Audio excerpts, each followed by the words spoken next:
Bonjour à tous, c'est Jean-Luc Haut sur sa chaîne YouTube. Aujourd'hui, nous allons parler de la Finlande qui déploie son monstre des glaces, les corvettes Pojama, qui vont transformer la guerre navale en Baltique. Mesdames et messieurs, passionnés de géopolitique, de stratégie maritime et d'innovation militaire, alors que l'attention médiatique mondiale se concentre souvent sur les porte-avions américains, les destroyers chinois ou les sous-marins nucléaires russes, une révolution navale beaucoup plus discrète est actuellement en train de prendre forme dans les eaux glaciales de la mer Baltique. Le 21 mai 2026, le chantier naval de Roma Marine Construction en Finlande a franchi une étape majeure en procédant à la mise à l'eau de la deuxième corvette polyvalente de la classe Pohjanmaa destinée à la marine finlandaise.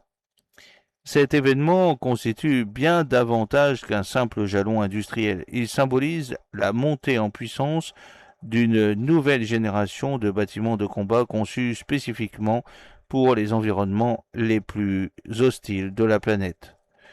Plus remarquable encore, les 4 navires du programme Squadron 2020 sont désormais simultanément en construction, ce qui marque l'entrée du projet dans sa phase de production industrielle à grande échelle.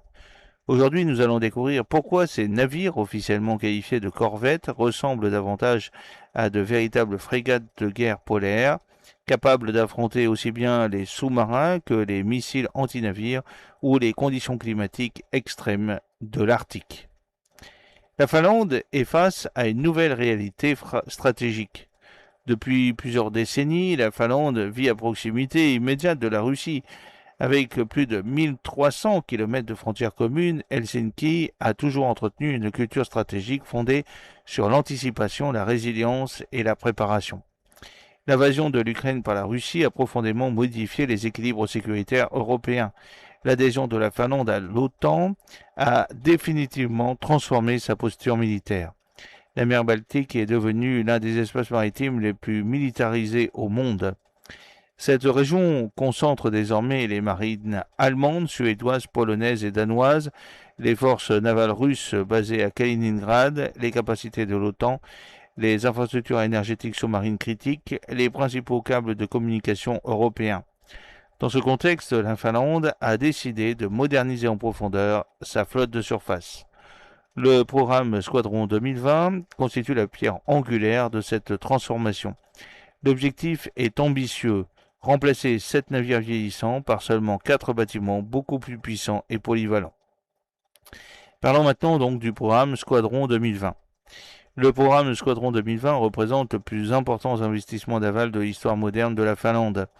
Les futures corvettes Pohjanmaa remplaceront 4 vedettes lance-missiles de la classe Roma, 2 mouilleurs de mines de classe Hammarmenda, l'ancien navire amiral Pohjanmaa retiré du service. Au lieu de disposer d'une flotte fragmentée entre plusieurs missions spécialisées, la marine finlandaise souhaite désormais exploiter une plateforme unique capable de remplir l'ensemble du spectre des opérations navales, la défense aérienne, la lutte anti-navire, la guerre anti-sous-marine, le mouillage de mines, le commandement tactique, la surveillance maritime et les opérations de l'OTAN. Et donc, ces corvettes ressemblent véritablement à des frégates. Officiellement, les Pohjanmaa sont classés comme des corvettes. Mais cette désignation est trompeuse. Leur déplacement atteint environ 4300 tonnes pour une longueur de 117 mètres et une largeur de 16,5 mètres. À titre de comparaison, une corvette française Godwin déplace environ 2500 tonnes. Certaines frégates européennes sont plus petites. De nombreux spécialistes considèrent ainsi les Pohjanmaa comme de véritables frégates légères. Cette taille importante permet d'intégrer un armement lourd, des systèmes sonars avancés, des capacités de commandement OTAN, une excellente autonomie et des réserves de croissance technologique. C'est une conception unique au monde. Ce qui distingue véritablement ces frégates, ces corvettes, c'est leur adaptation aux conditions arctiques. La Baltique gèle régulièrement durant l'hiver. Peu de bâtiments de guerre modernes sont capables de maintenir leur capacité opérationnelle dans de telles conditions. Les ingénieurs finlandais ont donc développé un concept inédit, une corvette de combat hautement militarisée, capable d'évoluer toute l'année dans la glace. La coque renforcée contre les glaces permet la navigation hivernale le maintien des opérations militaires, la protection des voies maritimes stratégiques, la permanence de la dissuasion navale. C'est une architecture aussi qui est furtive.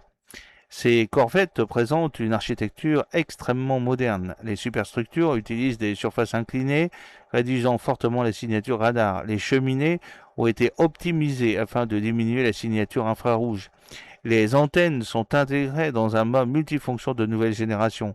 L'ensemble contribue à réduire la détectabilité du bâtiment.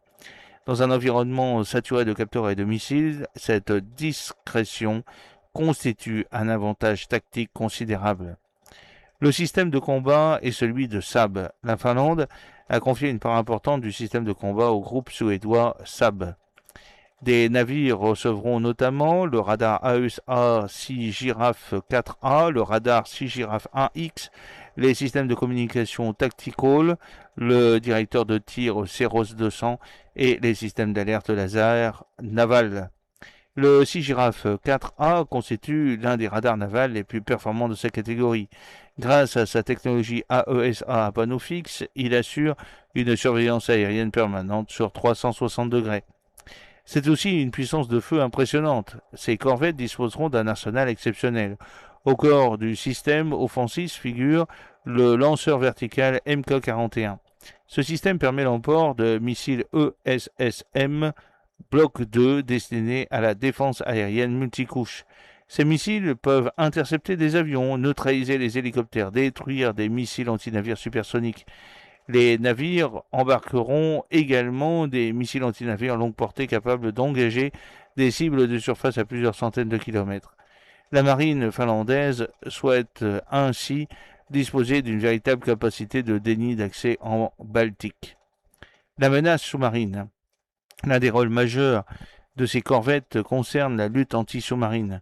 La mer Baltique est devenue un environnement particulièrement complexe.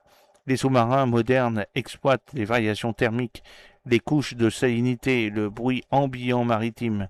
Les nouvelles corvettes finlandaises recevront un sonar de coque, des capteurs remorqués, des torpilles légères modernes, des systèmes de traitement acoustique avancés. Ces équipements permettront de détecter et de neutraliser des sous-marins particulièrement discrets. Le retour aussi de la guerre des mines. La Finlande demeure l'un des rares pays européens à considérer le mouillage de mines comme une capacité stratégique majeure. Chaque corvette pourra embarquer jusqu'à une centaine de mines navales. Dans les détroits étroits de la Baltique, cette capacité représente un multiplicateur de force redoutable. Une zone minée peut ralentir une flotte adverse, canaliser les mouvements, protéger les infrastructures nationales. C'est donc une industrie navale en pleine ascension. Le chantier Roma Marine Construction a considérablement renforcé ses compétences grâce à ce programme. Selon les autorités finlandaises, le projet génère plus de 3600 années-hommes d'activité industrielle sur le territoire national. Cette dynamique dépasse désormais le cadre national. Les savoir-faire développés ont attiré l'attention internationale. Preuve de cette reconnaissance, le chantier construit également 2 puissants brise-glaces destinés aux gardes-côtes américains. Des défis technologiques considérables, mais malgré les progrès réalisés, le programme n'a pas été exempt de difficultés. Les responsables du chantier ont reconnu que l'intégration des systèmes, les architectures numériques, les réseaux électriques embarqués ont représenté des défis particulièrement complexes. Et cette complexité illustre l'évolution des navires de guerre modernes. Aujourd'hui, un navire naval, un bâtiment naval est autant un centre de données flottant qu'un centre de plateforme d'armes. La Finlande est donc dans l'OTAN. Avec l'arrivée de ces frégates entre 2027 et 2029, la marine finlandaise changera totalement de dimension. Ces bâtiments permettront l'interopérabilité de l'OTAN, la surveillance renforcée de la Baltique, la protection des infrastructures sous-marines, la participation aux opérations multinationales. Ils deviendront le cœur opérationnel de la flotte finlandaise pendant plusieurs décennies. Pour conclure, je pourrais dire que la mise à l'eau de la deuxième corvette ne constitue pas seulement une réussite industrielle, elle symbolise l'émergence d'une nouvelle génération de navires conçus pour les conflits du XXIe siècle, polyvalents, fortement armés, adaptés aux conditions arctiques, interopérables avec l'OTAN.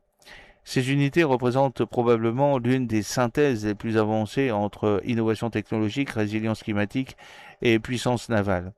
Alors que la compétition stratégique s'intensifie dans les régions nordiques, la Finlande démontre qu'un pays de taille modeste peut concevoir des plateformes capables de rivaliser avec les meilleures réalisations navales mondiales. Ces corvettes ne sont peut-être appelées corvettes que sur le papier. Dans la réalité, elles s'imposent déjà comme l'une des futures références de la guerre navale en environnement arctique. Si cette analyse vous a plu, n'hésitez pas à vous abonner, à activer les notifications et à partager cette vidéo afin de soutenir la diffusion d'analyses stratégiques approfondies consacrées aux grandes mutations militaires du XXIe siècle. Fidèlement, Jean-Luc Haut.